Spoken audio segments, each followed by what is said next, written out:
Good evening, I'm Shane Jones, leading the news at 7. There's good news for the tourism sector tonight. Chairman of the Barbados Hotel and Tourism Association, Roseanne Myers, says that sector will be exempt from the planned increase in the National Social Responsibility Levy. But she's warned hoteliers and others to whom it applies, they must have their paperwork in order. We've been in contact, actually up to today, with Minister Sinclair, who has fairly much confirmed that the mechanism for accessing the duty-free status under the TDA will also be the umbrella legislation for accessing your NSRL exemption. The duty-free letter that we now use is actually already updated, I'm told, by Director Gollop Knight, that the letter now says free of VAT duties and NSRL. Ms. Myers was addressing the BHTA's 65th annual general meeting at the Lloyd Erskine Sandyford Center yesterday. She says while the sector is happy with the news, there are still some questions they want answered. What about the other items, if tourism is exempt? What about the other items that are not necessarily coming under the TDA? What about the pieces of legislation like the TDAA, which is for food and beverage items? What about the items, what about the companies that are registered under the Shipping Incentives Act? And hark for those companies who are getting no duty-free concessions under any legislation. So there is a commitment certainly from the Ministry of Finance and the Ministry of Tourism that we will meet to actually hammer out the details. Finance Minister Chris Sinclair has responded to NUPW President Akani McDowell's threat of industrial action if the austerity measures proposed in last month's budget aren't rolled back. Minister Sinclair says he would have preferred to have met with the union before the challenge was thrown down. I wish they really would have come and spoken to me directly about it before they went to the newspaper or before it was reported in the paper. But to the extent that it has been, whatever is there, whether they said it or didn't say it, it is out there in the public. So, we are prepared to sit down as normal and discuss these issues. But I urge people to walk with firm, credible, and implementable alternatives. Outside of that, the government has to go with what we have put on the table, because this is what we believe is in the best interest of the country. The finance minister also defended his stewardship over the country's purse, charging that the economic situation was not created by him. It is not a Chris Sinclair problem. Yeah, the money we spend at QAH, the money we spend at Transport Board, the money we have to spend collecting waste in the country, the money we have to spend to send school our children, that's not something that I created. I came and found it. It has just gotten to be more expensive while I'm here, because that's just how the world is. So all of the structural problems that we've had here for 20, 30 years, they're here. They've just been cruelly exposed by the very harsh recession we had in 2007, 2008. But if we all contributed to it, and we all benefited from what we contributed to, then if there's a correction that has to be done, then everybody has to participate in it. Former Prime Minister Owen Arthur's suggestion to utilize a basket of currencies rather than remaining pegged to the US dollar has received backing from a local economist. According to Jeremy Stephen, it's predicted that the US, the UK, and Australia could de-risk or end business relationships with Barbados and other countries in the region which are deemed high risk. Mr. Stephen is recommending Barbados forms closer ties with Asia, which he says dominates the top 10 banks in the world. A very strategic advantage, or I would say a strategic point of view, that countries in the Caribbean must have is to engage in very serious business with Asia from top to bottom. From correspondence, you can trade US dollars with Chinese banks. In fact, let me wake you up to something that you probably didn't even know if you were or aren't involved in finance. The top four banks in the world are Chinese in gross capital. In assets alone, there's no American bank that can touch even the agricultural bank, the Bank of Agriculture, I'm calling it, in China. Mr. Stephen also believes government's policies for conserving foreign exchange must account for the fact that local banks can be de-risked quite easily. We've got domestic policies that aren't paying attention to a lot of these external policies. Suppose, for instance, all the banks are de-risked in Barbados, then now you've got a compounding issue where you still need to use US dollars on credit cards. And suppose you, for lack of a better term, purchase something out of Europe, still need to pay a 2% fee, but you're not certain if the transaction will clear. You still may be charged, but may not get delivery of goods. You get where I'm coming from in terms of the complexity of this issue. The country is losing its appeal to foreign investors due to the complexity of doing business here. This contention from President of the Barbados International Business Association, Gregory McConney.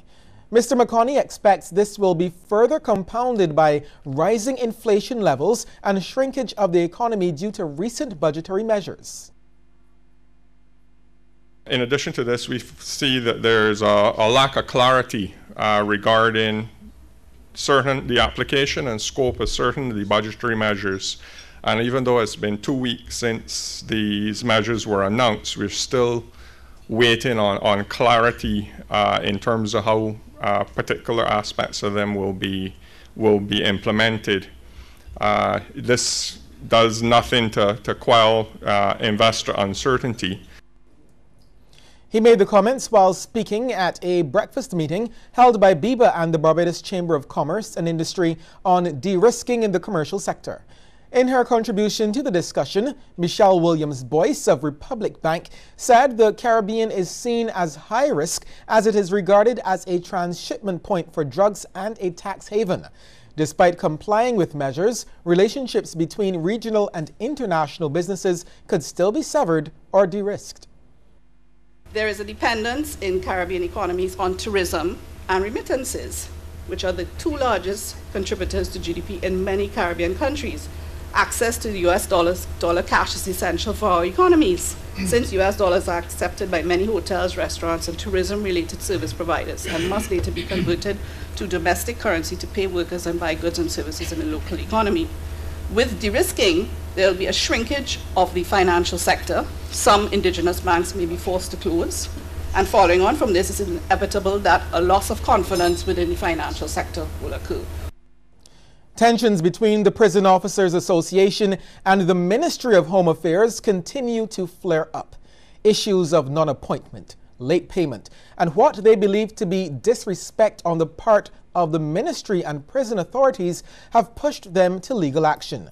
Representative of the association, Gregory Nichols, spoke on behalf of workers at a press conference at the National Union of Public Workers. Mr. Nichols, an attorney at law, stressed that the workers are not members of the NUPW, as it is illegal for them to join any trade union. In fact, he says the court case will be a constitutional challenge to the Prisons Act, which restricts them from representing themselves. The Act especially prohibits them from addressing as an association matters of staff, appointments. The constitutional motion was filed since the 1st of March, and the case will be heard on September 18th. Prison officers have a range of complaints, which they outlined to the Attorney General and Minister of Home Affairs, Adriel Brathwaite, last November at the association's annual general meeting. However, Mr. Nichols says more grievances have been added. He's charged that working conditions at the prison have left officers humiliated and devastated. When CBC contacted Permanent Secretary in the Ministry of Home Affairs, Gail Francis Vaughan, she declined to comment on the matter. Police are trying to locate 2 wards of the government industrial school who ran away while attending clinic in Black Rock. Lawmen say 16-year-old Trakita Worrell and a 14-year-old minor absconded will be attended the Child Guidance Clinic at the Branford Tate Polyclinic around noon yesterday. Worrell, whose last known address is Greenwich Village, St. James, is about 5 feet 5 inches tall, light brown complexion, small eyes, protruding bottom lip, and hair plaited in a cornrow style, opened at the front. The minor last lived in Cloverleigh Terrace, Christchurch. She is about 5 feet in height, petite in size, light brown complexion, and also has her hair plaited in cornrows, open at the front. They're asking anyone with information on the whereabouts of the two girls to contact the Black Rock Police Station at telephone number 417-7500, police emergency at telephone number 211, the nearest police station or Crime Stoppers at 1-800-TIPS, that's 1-800-8477. We'll take a short break here and come back with more news.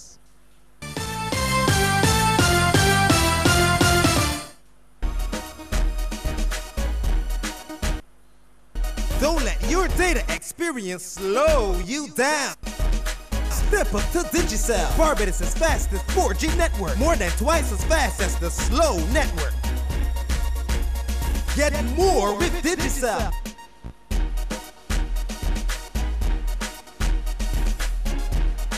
Digicel, the fastest 4G network in Barbados. Dial *153# to sign up to Digicel today. Yes is a beautiful word. It empowers us. It brings satisfaction. And since you earn up to 3% cash back on everyday purchases with the Scotiabank Gold MasterCard, that's a lot of satisfaction, a lot more often. Plus, you get a welcome bonus from the get-go. Scotiabank Gold MasterCard is the card that keeps on giving, so it's easier for you to create many more precious yes moments. Apply today. Have you or someone you know been diagnosed with diabetes? If so, it is important that you know about Glucerna. Glucerna is a nutritional supplement for people with diabetes and contains Carb Steady, which helps minimize blood sugar spikes. Manage your diabetes with Glucerna. Glucerna, nutrition for people with diabetes, designed for you. Your insurance payment doesn't have to be a burden. At Beacon, we're happy to help finance your premium and spread your payments over 9 months so that it's easier to manage. Call 436-6200 or log on to beacon.co.tt. Are you positive? You are negative. HIV free. Are you positive? You are negative. Get tested and see. Are you positive? You are negative. Are you okay? Are you positive? You are negative. Get tested today. Live Up, the Caribbean Media Alliance, in association with Scotiabank, PANCAP, and local ministries and departments of health, are for the 10th anniversary of Regional Testing Day, providing free HIV testing and counseling. Visit us online at iliveup.info for a schedule and full list of testing sites. Shouldn't you know your status? Live up for those you love, protect, and respect. Come on, get tested. Are you positive? You are negative. Live up today.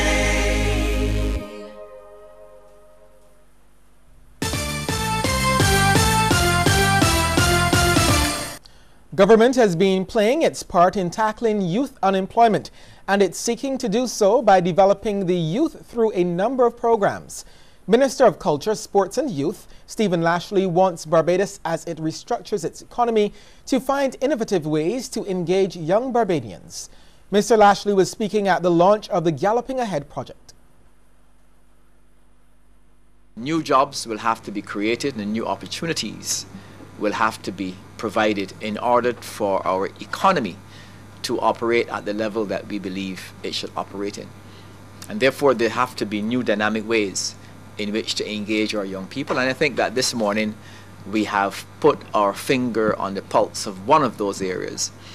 And of course, it's only one because we have so many other avenues in which to engage our young people in terms of new areas of employment. Mr. Lashley says many young Barbadians are entering the world of work without the necessary skills demanded by the modern workforce. These, of course, include core requisites such as communication skills, numeracy, problem solving, information technology, and interpersonal skills. Many employers often complain that our young people lack technical skills. For example, more job-specific skills. They have also expressed the view that these young people lack the appropriate attitudes and work ethic, making it fairly difficult to consider them for employment. 42 new privacy screens now adorn wards of the geriatric hospital. This as the Association of Friends and the Geriatric Hospital presented the items yesterday. President Orlando Allen explains the project is just one of several, and he thanked all of the contributors. This donation of privacy screens would have been funded mainly by the Canadian Women's Club with a little assistance from the association because we would have made our contribution. And we would also like to point out at this time the lovely curtains that you're seeing were donated by the manager of this hospital. And I think that's very commendable because isn't that we continue to rely on organizations, but we have found that within the hospital there is an individual who is willing also to make a contribution. Registered nurse at the Geriatric Hospital, Sherry Ann Burke, thanked the group for the donation. On behalf of the elderly patients here at the Geriatric Hospital, the management and staff of Ward 2A, we would like to thank you, the Association of Friends of the Geriatric Hospital, for your substantial donation of the privacy screens around the patient's bed, which will also facilitate the more privacy of the patients. And again, we thank you. Cropover's biggest literary event will be returning on July 2nd. And this year's edition of the National Cultural Foundation's Cropover Reading and Book Fair, which is being tagged Real Talk, will be held at the Walled Garden Theatre at the Barbados Museum. Speaking at the launch, event producer Aisha Gibson-Gill explained the reason for the name. This year we're looking at Real Talk, and we're putting real talk, as in a lot of people talking, and real talk, we're telling the truth. These are hard hitters. These are people from all generations, from the elders like Winston Farrell, who've been doing it for decades, through to the very, very young, like a Daisy who's in her 20s, who are clear-eyed, who have a vision, who are looking at what's going on in the world around them. Ms. Gibson-Gill says the MC for the event will be popular comedian Lord Zen, and highlighted some of the performers patrons can look out for. And if you haven't heard Van Days yet, come to Cropover Reading on July the 2nd, right here at the museum at the Wall Garden, and hear Van Days. And all of us who have had Van Days in every spectrum of the experience will recognize it and understand why the song is such a hit among YouTube followers. They've got an album coming out. A Daisy just dropped day one, her project, in the end of 2016. The event sponsors are Cooperators General Insurance and Ticket Pal Caribbean. Media representative for Ticket Pal Caribbean, DeCarla Applewhite, is looking forward to young talent that will be involved in the reading. Ticket Pal Caribbean looks forward to the inclusion of the even younger literary talent being captured once again as presenters on the center stage.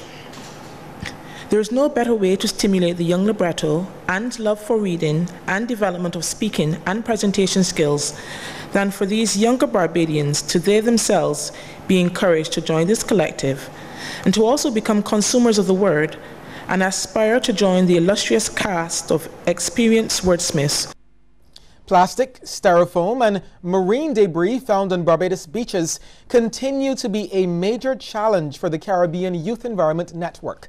That's why the organization is calling for greater participation from the public in its annual island-wide beach cleanup, expected to start in September. Elvisco Carrington has the story. Just like last year, the Caribbean Youth Environment Network will be again cleaning all beaches around the island. The data collected from the cleanup will be then recorded and used for educational purposes.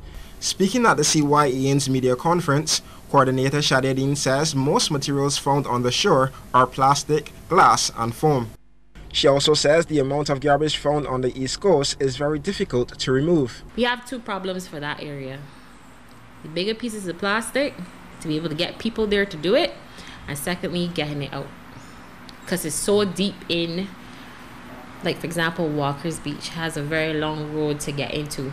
But then sometimes we have to park a vehicle and go back and forth to get it at least to the front of your road.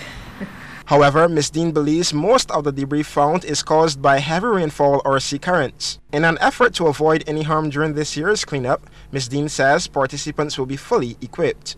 It would make it a lot easier for people to pick up stuff, especially things that they're not sure about, because we encounter things such as feces, and that's very disturbing to find on a beach, to be quite honest. Most times people don't know what it is. They might think it's a piece of tissue or a wipe. But most times I always warn people, if you see a wipe, it's very likely it could be something like that.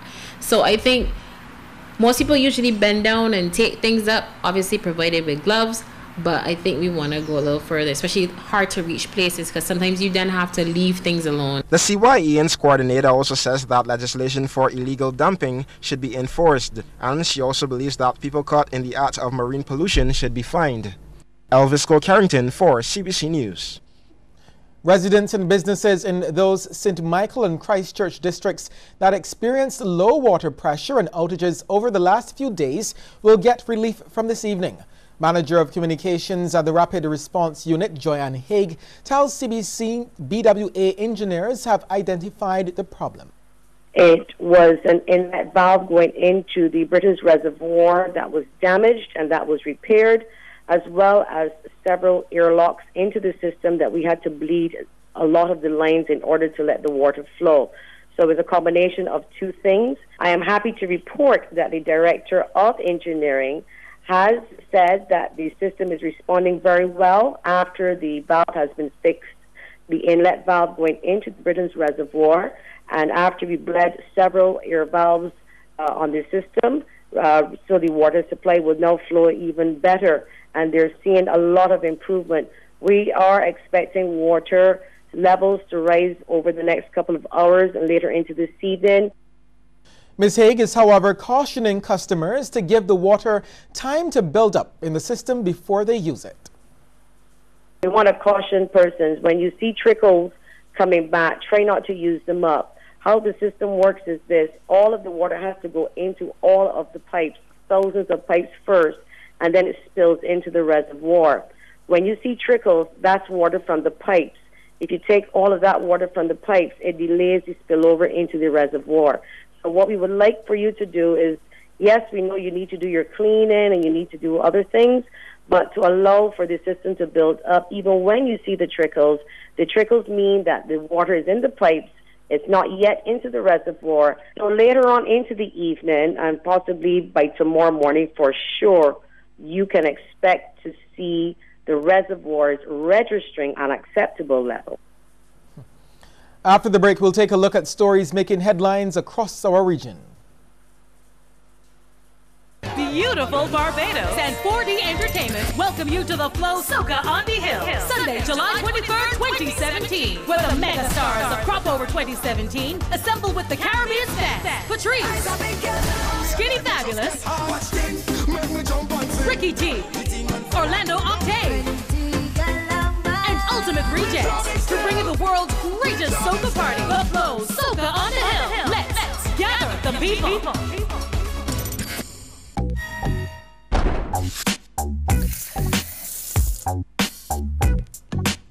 Water filtration, water pressure,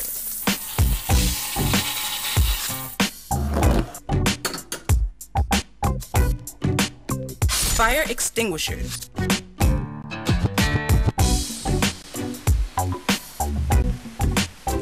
pond equipment. It's elemental. Carib Supply is your leading source of fire and water solutions for your home.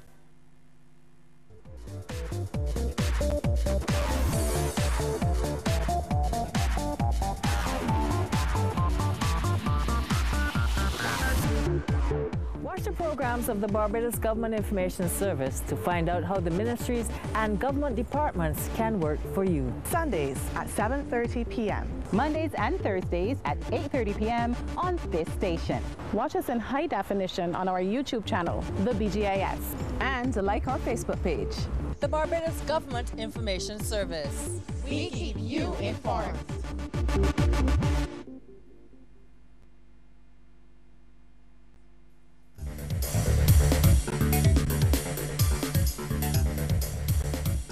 One person has been confirmed dead and dozens injured following a mudslide in Haiti. The police say at least 5 houses were destroyed by the massive mudslide, triggered by heavy rains.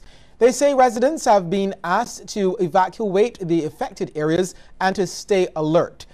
Among the people hurt during the mudslide, 5 of them have been taken to hospital. Emergency response institutions are also sending messages through radio and cell phones to warn residents of the risks and dangers that could come in the aftermath of the rains. Haiti, the poorest country in the Western Hemisphere, is still recovering from the damages left in the wake of the Hurricane Matthew in October 2016. Jamaica wants to make it a criminal offense to be a member of a gang or to associate with gang members. National Security Minister Robert Montague told Parliament the government will be pursuing amendments to the anti-gang legislation. Montague explained that the amended law would give the police the power to go to court and get an order designating a criminal organization as a gang. Following such designation, the police can also apply for control orders for members of gangs. Mr. Montague noted that gangs are one of the main factors driving up murders across Jamaica. Our investment in the intelligence network is paying huge dividends as we are retrieving more firearms, and this in turn is creating inter- and intra-gang discord, resulting in an increase in gang-related feuds and killings. These gang-related incidents are resulting in multiple killings per incident and are driving up our murder figures. In Trinidad, one senior counsel who led the charge against the judiciary and its handling of former Chief Magistrate Marcia Ayers Caesar's resignation has written to the DPP calling for an investigation into the Chief Justice's conduct. We get more in the CNC3 report. Keeping good on his promise, Senior Counsel Israel Khan has written to the DPP to investigate Chief Justice Ira Archie. CNC3 obtained a copy of the correspondence dated June 12, 2017. It reads, quote, "I dare say, as it now stands, the learned Chief Justice should be duly investigated in order to ascertain whether he misbehaved in public office in this unfortunate constitutional crisis," end quote. The latest correspondence follows one dated June 9th, where the senior counsel wrote to DPP Roger Gaspard asking him to investigate whether the former chief magistrate, Marcia Ayers Caesar, misbehaved in public office. But after the letter sent by Chief Magistrate Marcia Ayers Caesar to the Office of the President and the JLSC was published in The Guardian, Mr. Khan's opinion shifted. He writes, "This letter is to alert you that from the information revealed by Ms. Ayers Caesar, the learned Chief Justice should be included as a person of interest in any police investigation via misbehavior in public office," end quote.